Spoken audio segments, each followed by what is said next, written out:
welcome to the third episode of Bubble Chat.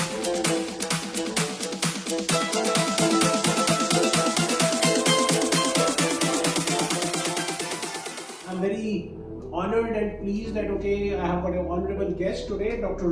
Charan, who doesn't need any introduction. He is an introduction in himself. So Dr. Charan is a high-level international speaker, author, mentor, and a globetrotter. He is at the age of 83. Even today, he travels 30 days a month. I'm not excited. I'm not exaggerating. He still travels 30 days a month. He has written more than 30 books on management, leadership, business, economic, geopolitical positions, India, China, and he's in the middle of all the things. And before we get into the details of today's topic of digital revolution and digital tomorrow, I would request Dr. Ram to give a brief introduction to his own journey. He's an Indian American. I won't say American Indian. He's an Indian American, and he is. There are many people from UP. He's from UP. He's from Hapur. I would request Dr. Ram that how is the journey started from Hapur to Texas to Dallas, and where are we now? Thank you. In 1947, we had the partition, and my father and uncle, as a joint family, had a cloth shop that got burned, and then they started a shoe shop. In those days, shoes were used to be sold by Muslims. They decided we should have a shop that also run by the Hindus, because in those days the issue was the leather, the cows, and so on.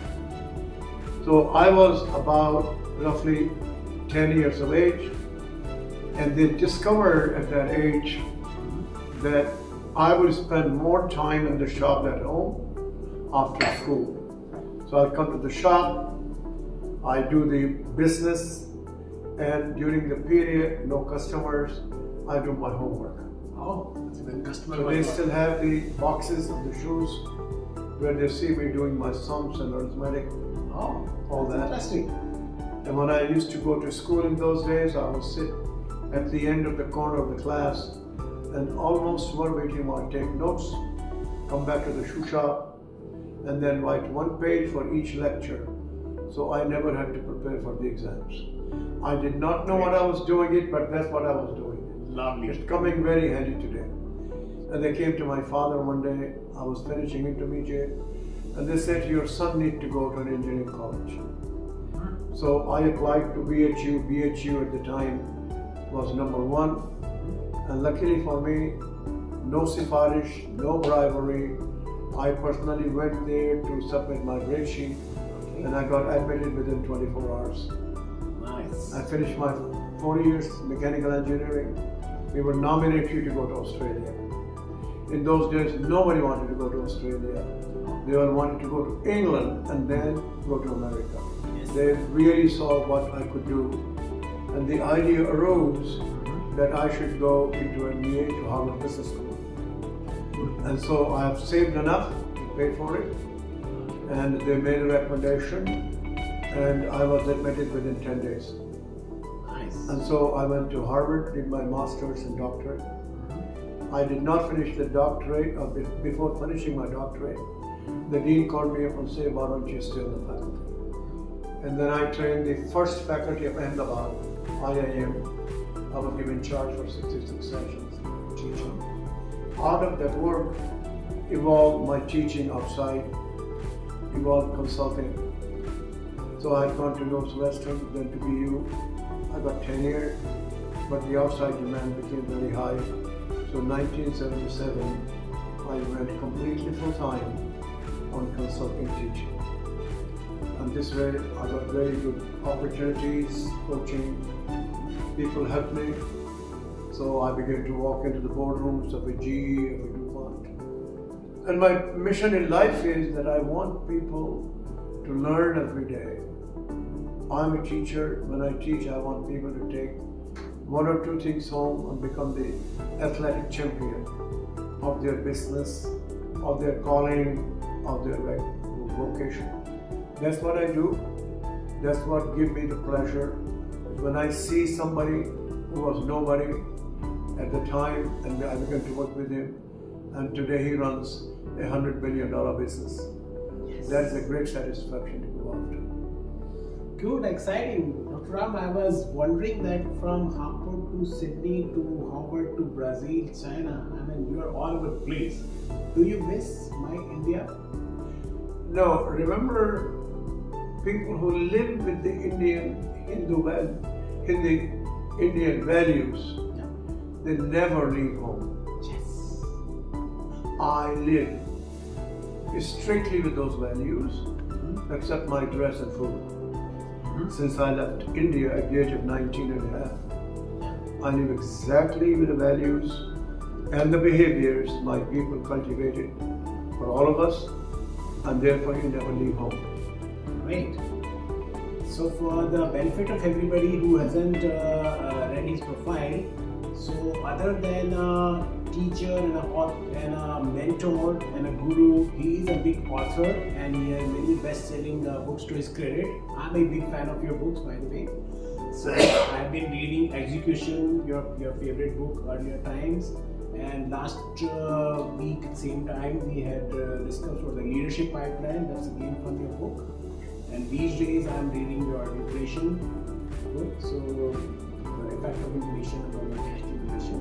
So he's an interesting man. So before we dive more into the digitalization part, so what do you think that where is the India story and the digitalization? Modi ji is a big favorite topic for digitalization. So what do you think? Are we somewhere in place with the race? They are.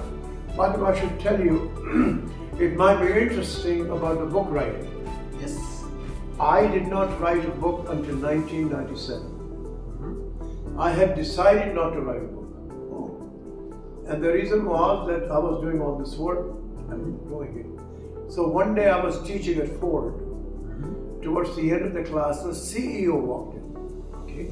He sat down and the class began to kind of go down when the CEO walks in. Yeah. And in those days, Ford is a very big, high-value company. Yeah. We finished, the CEO is a Lebanese. He put his arm around me and he says, I want this book. I said, sir, what book? He said, what you were teaching. I said, sir, I don't write books. He calls his CHRO, the human resource guy, who is Australian, and he says, David, get him to write the book and give him everything he wants. And walked away. So I wrote the book. So since then, 36 books. The reason I'm mentioning to you, those who want to write the books, think the way I began. It is not writing the book. It is knowing the ideas and putting them on paper. Yes. So stop talking about writing a book. It's not the business of writing a book. You're not in the business of writing a book. So you start with writing ideas that come to your mind. Just the idea. You get 50 ideas, you have the building of a book. So that's what I do. I record my ideas in my cell phone. I write on the cell phone. I don't write on the computer. I don't write on a laptop. Okay. And I can use a cell phone writing anywhere. Anywhere. My God, you type it there? I type it myself. Or you dictate? No, I type it. Okay. And so I say I have an idea, and that idea has to be properly written. It could be 200 words, 300 words, 100 words. When I have 50 ideas, I know I have a book. Okay. Think about that, because writing a book is putting on paper a set of ideas in some disciplined fashion. In a systematic manner. Thank you. Now, let me come to India. Coming to the India digitalization story. When I come back here, and I'm coming more often than before, India is on fire. The government of India, Prime Minister Modi, the cabinet has made a huge positive change. 7 years ago, I used to see this, little paralysis, no decisions being made. People will get bad things about bureaucracy, secretary, Delhi, they don't do anything. And yet they are the best brains in any nation. They got highly trained, highly selected. Selection of these people, general secretaries, IAS, is totally non-corrupt. And you see that and say, how come we blaming them, we calling them in a negative way? Well, leadership matters. These are the very people now that are turning the engine of economic growth. We now have competition among states. I saw yesterday an ad in the newspapers in India where these people getting together and they're going to do innovative policies for India. We are removing old regulations. Decisions are making very fast.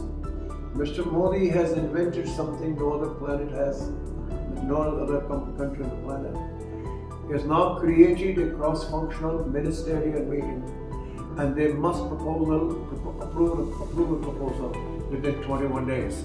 So you have democracy, people can have their say, it's moving.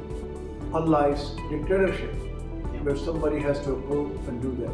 So we now have an energy, states competing, the foreign direct investment coming in here.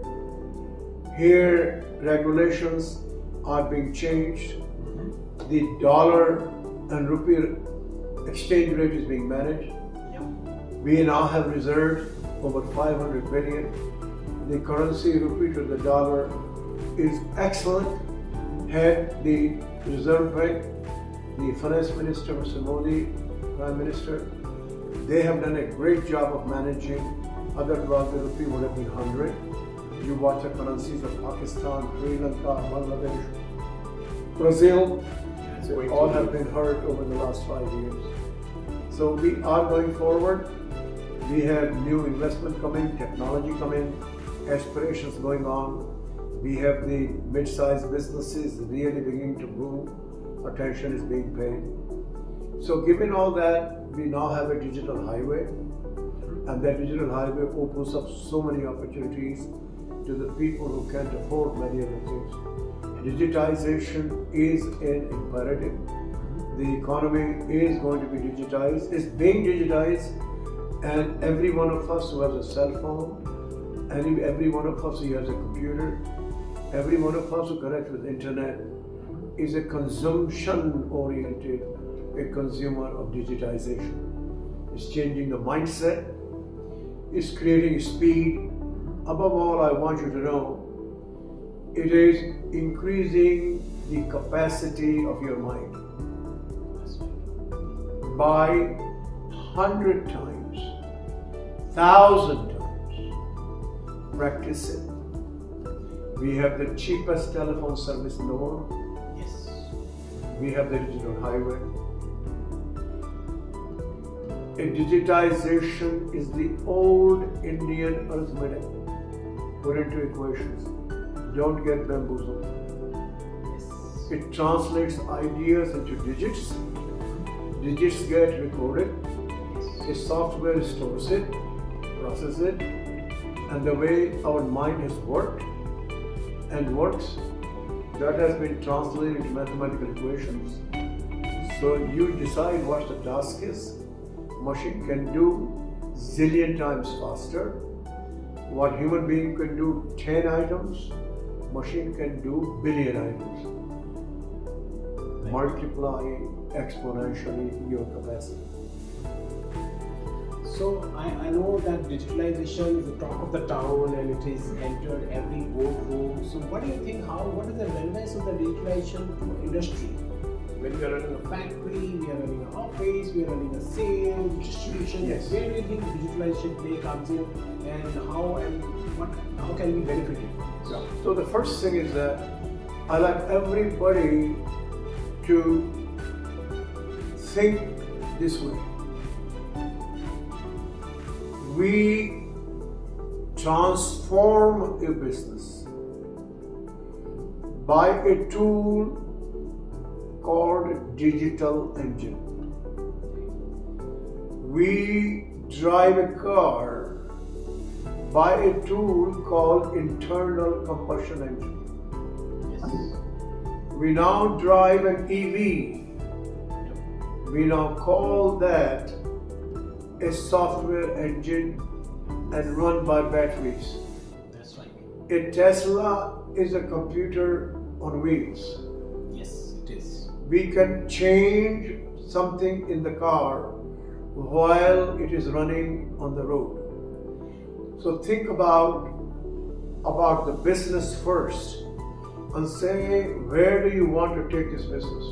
Example, if you are producing a product and that product takes 2 years from conception to the consumer, can you use a digital engine to take it down to 3 months? It's happening. From 2 years to 3 months. 3 months. There are things we used to do for 1 year. We do that today 1 day. Example, we used to have vaccines being produced that used to take 8 years. We now have that in 1 year or less. And we were able to deal with COVID-19. And guess who? India excels in that. And why not? So think about business need first and say that business need improved from A to B, or we want to improve from A to B. What tools do we need to have? And a digital engine will most likely to be number one. Then you call the experts who are experts to build a digital engine. Give them the assignments. Just like many companies build a plant. But the CEO and the founders don't build the plant themselves. They get experts to build a plant. That's right. And therefore they fund it, they select it, they prescribe it, they build it. So the idea of digitization is build a digital engine to change your business to new level. To the next level. So as I understand that, do you think that digitalization will help us improve the productivity or innovate better, or what will digitalization? Both. Or it's just a data? I mean, we No. collect tons of data. What do I do with it? No, the key point is first the data, you have to have a data. Yep. Most companies have data. It's in the not right form. So it has to be made in the form that the computer can use it. It has to be digital. Because computer cannot read ambiguity. There are tools coming that it will. But right now, go with the idea, computer large. Then we say that almost every human activity, every business, the digital tools, digitalization, will improve your business if you said what improvement you want. So we have all this. Today, somebody decided that we will deliver your groceries within 15 minutes. That's in New York. You cannot do that without the use of digital engine. Yes. People love it, they pay for it. So most of us have Flipkart or other online, Amazon. They're all digital engine. And look how much convenience they have created for the consumer. On time, lower price, and no bargaining needed. You can return things very quickly. That's right. And because they do such a large scale, the price is cheaper. So it is for every human activity. Every human activity. So I think particularly if we talk of industry, healthcare, hospital, research, everybody is trying to optimize their resources, and with this AI hanging on your head, so digitalization and data has become more important. Yes. AI needs data. Absolutely. And then the AI, the data analysis, they're all here today. And you can learn online, by the way. You don't have to go to a university. That's true. I have had people being recruited by Google who are not even in high school. Some of them are musicians who turn out to be great. It's a creativity. If they have creative mind, they can do anything. It's a particular cognition, if you learn it. You ask me to play golf, you're wrong. I can't play golf. There are people who are musicians, they are very good. in the AI area. Some cognition is there. By the way, the AI applications early, other than the war, were in music. 1976, first one was in music, and it produced the music. So I would say how much music Chat GTP gives to you? Say it again. Chat GTP. Yeah. The open AI. Yeah, ChatGPT. Yeah. It is. What do you say? Yeah, it's great. It is the latest application. What you speak? Human being designed that, Yeah. and it is something people have not understood. That all began with the question about the human language. That if we could figure out the human language that can be analyzed by the algorithms, we will make a huge progress. So this is called the NLP, Natural Language Processing. And this is where all these CPT, OpenAI, all these things are coming. So you were talking about Chat GTP. Yeah. It's very good. More will come. It has dangers. It can make mistakes. But practice it, and what is the output, make sure that output is not misleading you. It's going to have a lot of That's what to learn.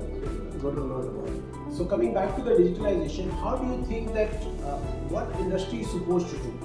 So do you think industry is prepared? So you had a great lecture yesterday in Mumbai. Yeah. And what do you think? What is the preparedness of the industry, and what as a mid-scale, mid-size corporate? What do you think? What we have to do? So I had 20 companies for a day, and the first thing I took them through is that each of you have your company's business model, and draw a chart of your supply chain. Okay. And then I say, ask the question, first question, all of them. Where do you use the cash most? We use cash most in the supply chain. Okay.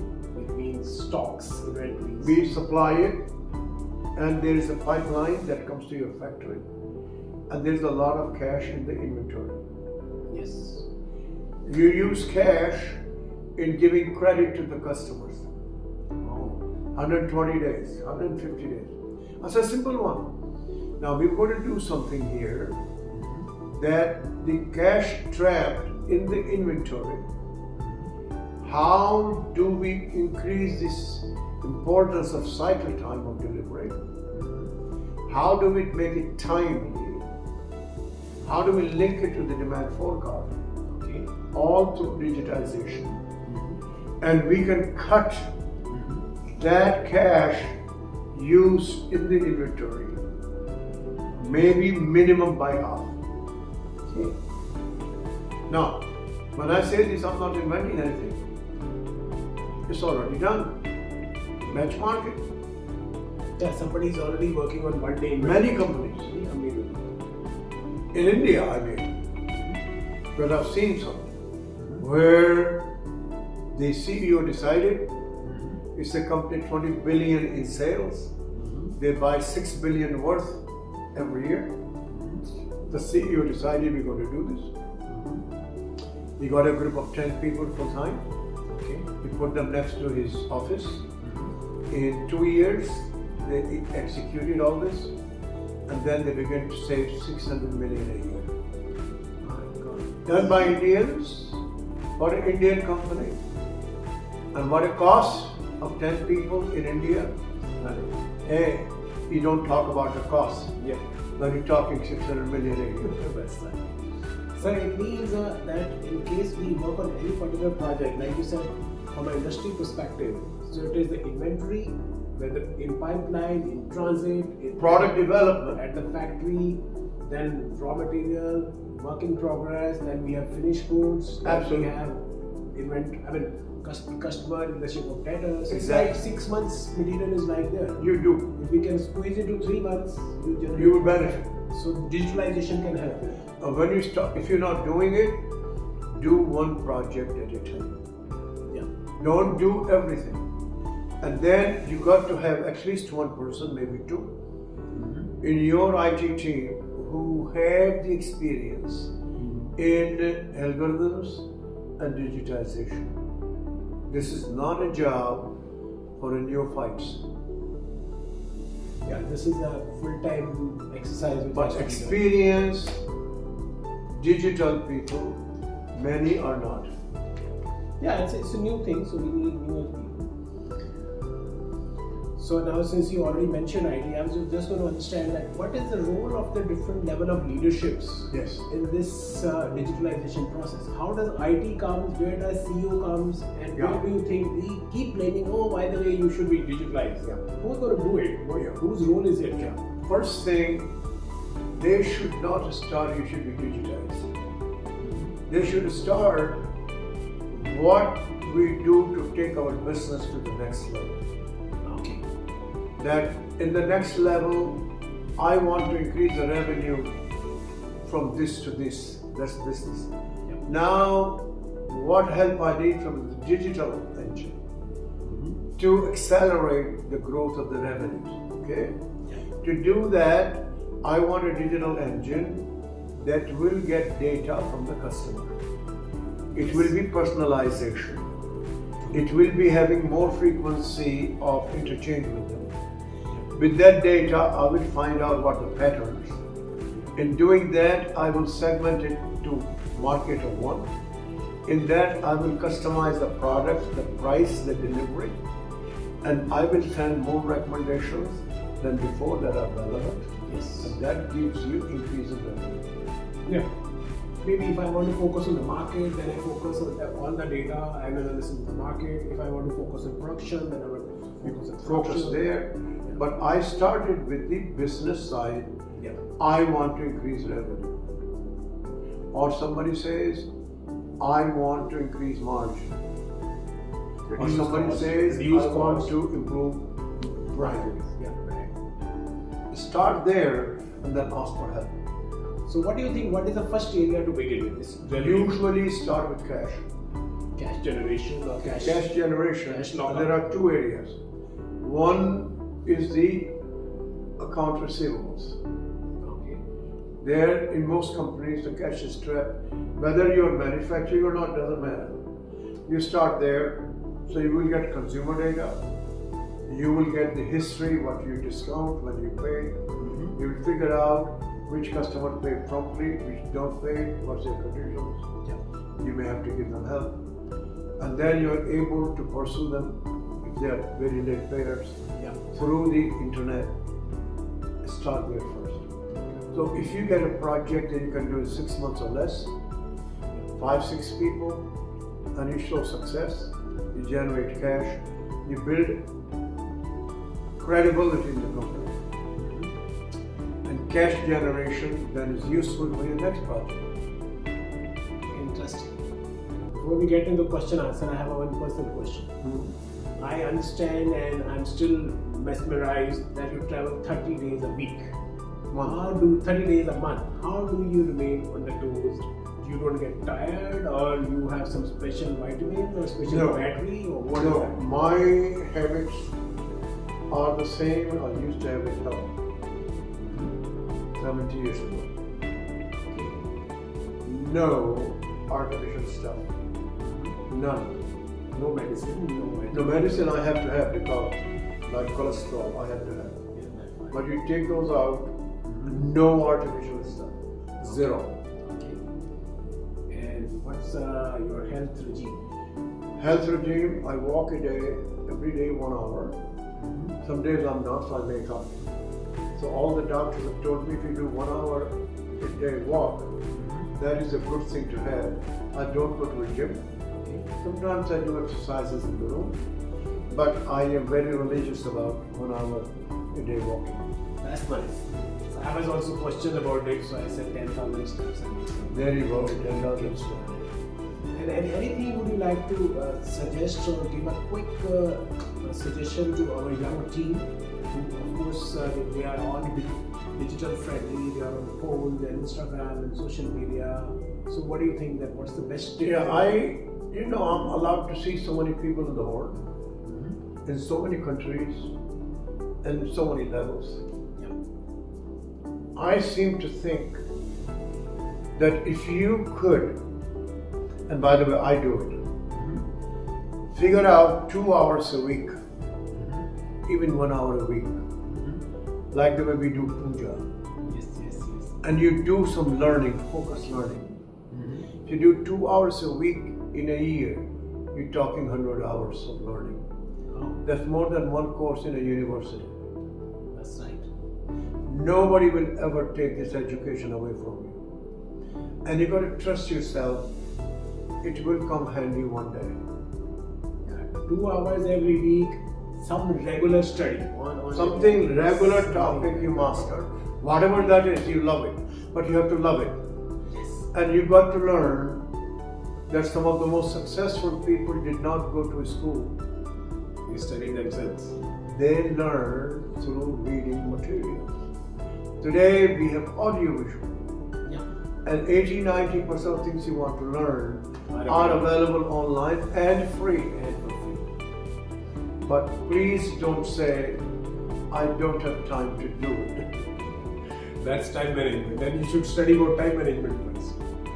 2 hours a week. That's all. You got the golden nugget. Just 2 hours a week study. Keep no artificial stuff. 1 hour walk. You're good to go. So now we will have another 10 minutes for the questions. If some people can place their questions on the chat and someone can coordinate. Varun, you can coordinate. What are the questions? We have people from the office, people from the plants, and also some sales people, zonal managers from the field. Any advice you have on leadership? Because everyone is, at a leadership role in this call today. Yeah, this is the leadership thing that I've seen most successful. And it is true for all countries, all kinds of people. Leadership is leading people. Yep. People first, strategy second. Strategy comes from people. So leadership is get to know your people and be very, very sincere. How to help the people grow and find a way to make them successful. Is that you talked about reading anything. So can we read anything or should it be professional? How do you decide what to read? Maybe you said, what you like. So if you could elaborate. I think it's a very important question. And we go back to our own Indian roots, mine anyway. No two individuals have the same cognition in their brain. So what to lead, what to do, is to find things that fit with your natural ability. You don't ask a tandoor to be a wicket keeper. So each of us find what activity is going to link what you have with the natural talent. And then how do you develop it like an Olympic champion? Success will follow. Now, of course, we know people say, well, it's luck. I will be lucky if I can find it. Correct. Start searching and ask the people around you and say, tell me what I do well. Tell me honestly. Ask 10 people, you will begin to see what is your natural talent. I think at the back of the mind, people know it. And they know they are good at it. Maybe because of the environment, because of surrounding, because of the pressure, they are trying to squeeze themselves in a hole. And maybe they are not finding the right thing.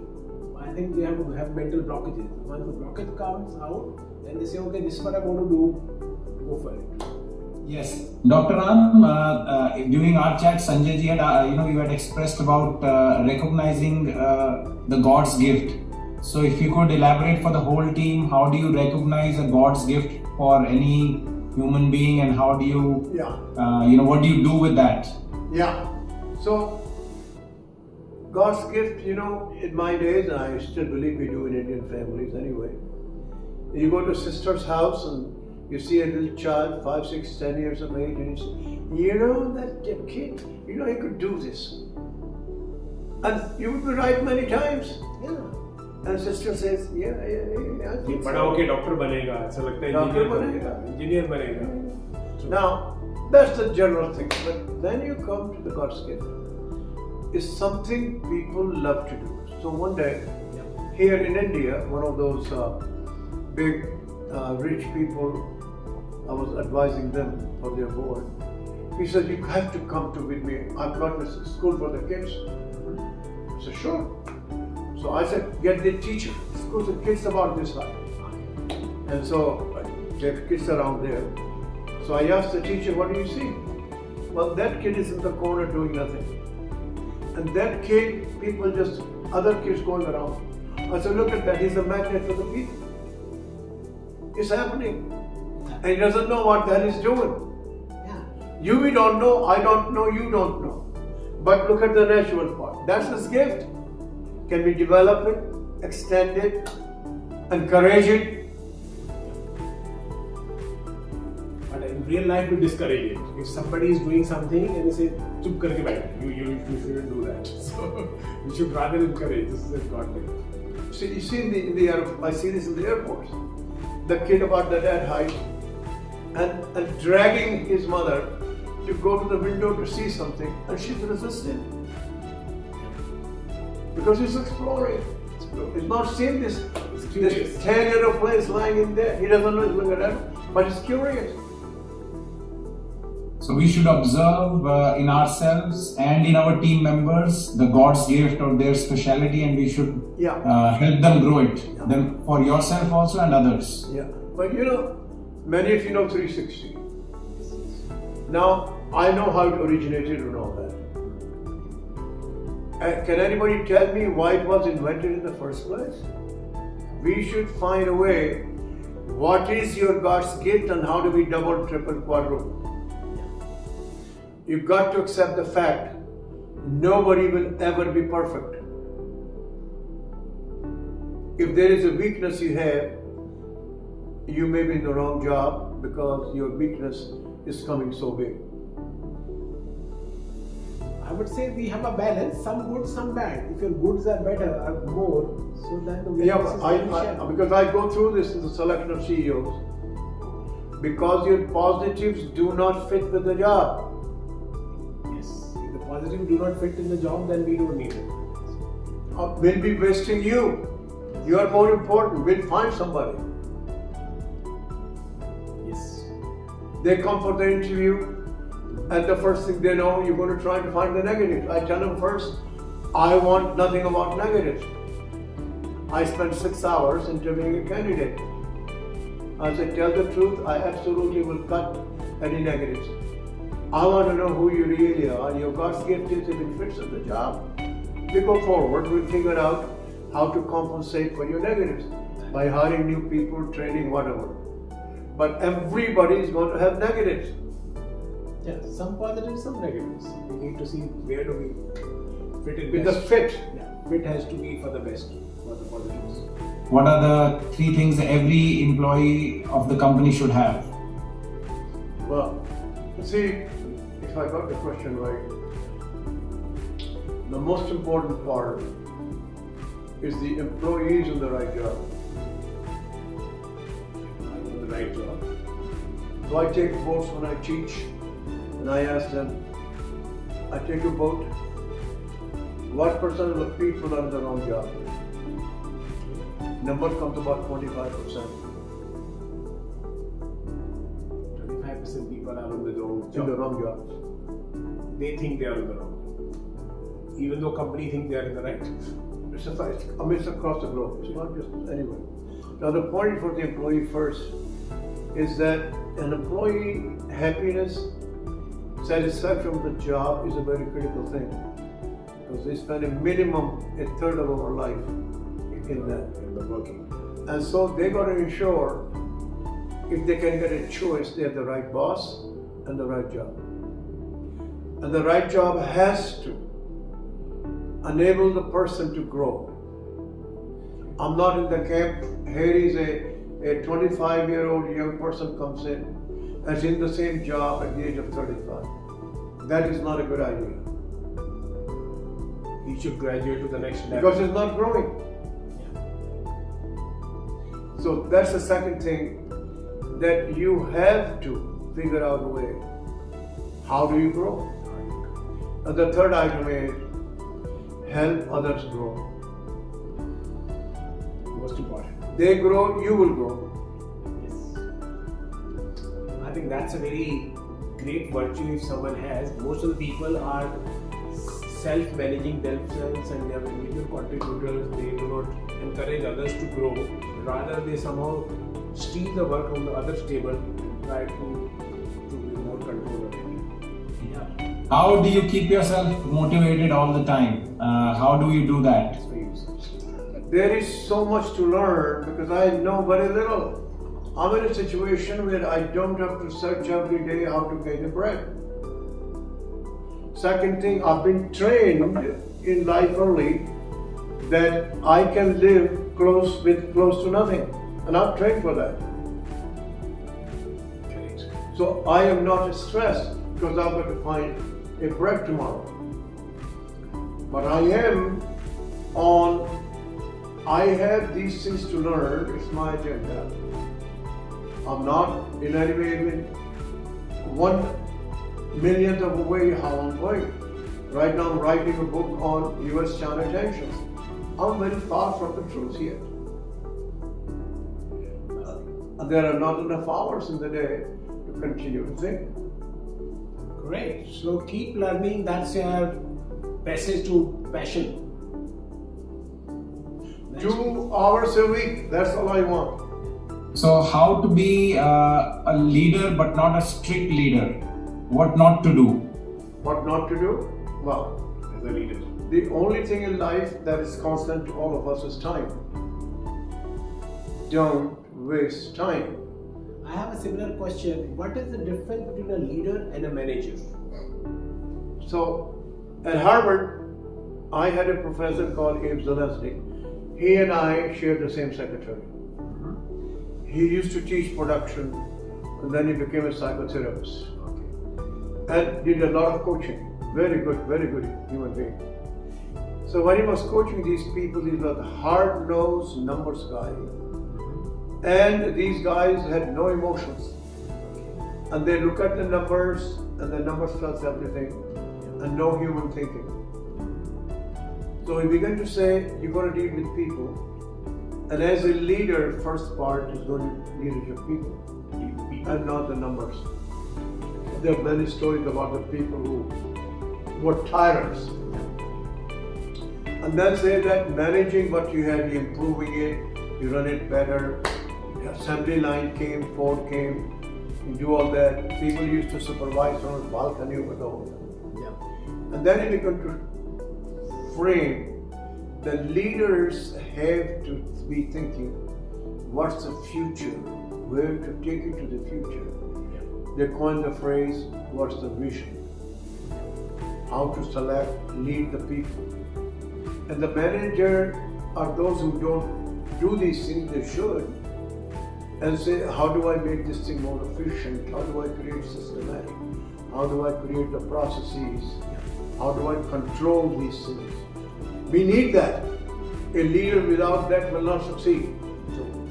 And a manager without having the leadership could succeed, but won't take you very far. So basically, leadership is about managing the show, and better processes, better system. Leading is taking that whole ship forward. And where to go? Where to go. Deciding the direction and taking the ship. Where to go? If Prime Minister Modi, in the history of India, the way I think, is a leader par excellence. And if you put a gun to my head to compare with other leaders, he's number one. So what are the main things to keep in mind while selecting a person? Yeah, the first thing, if you're selecting the people, first thing, you got to invest the time. What are you looking for? And that means you start with the job. What is required in succeeding in that job. That begins to give you the criteria in what you're looking into the person. Do not use general templates. No two jobs are the same. The CEO of a Vodafone idea requires a different fit than a CEO of New Air India. The same template will not work. It's very different jobs, different time, different conditions. There are people who will do excellent job in each of those too. So in the interest of the time, I would like to thank everybody, and again I would express my gratitude and my honor to sit with such a respected, honorable guest. And thanks to Bubble Chat for giving me this opportunity. Do you have anything parting words? No, I think you're a great company here. India has a great potential because you create the potential. Let's carry the journey. Good guy, thank you very much.